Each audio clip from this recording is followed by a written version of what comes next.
আসসালামু আলাইকুম, welcome to Fariba zone. আজকে এই সুন্দর বেডশিটটা দিয়ে একটা ডাইনিং মেকওভার করে দেখাবো। অফিস থেকে ফেরার পথে রাস্তার পাশেই এক চাচা এই সুন্দর সুন্দর বেডশিটগুলো নিয়ে বসেছিল। আর দূর থেকে কেন জানি এই কালারটা দেখে আমার এত ভালো লাগলো যে না নিয়ে এসে থাকতে পারলাম না। যেহেতু কভারটা সিঙ্গেল কভার ছিল, কোনো পিলো কভার ছিল না সাথে, তাই আমার মনে হলো যে এটা আমি ডাইনিং কভার হিসেবেই ব্যবহার করতে পারি। আর পাশে দেখুন সাইডে এত সুন্দর টার্সেল অ্যাড করা যে ডাইনিং কভার হিসেবে এটা একদম পারফেক্ট ছিল।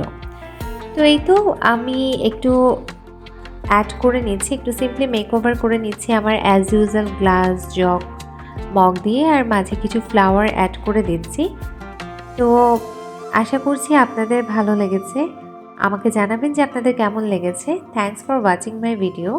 দেখা হবে নেক্সট কোনো ভিডিওতে। আল্লাহ হাফেজ।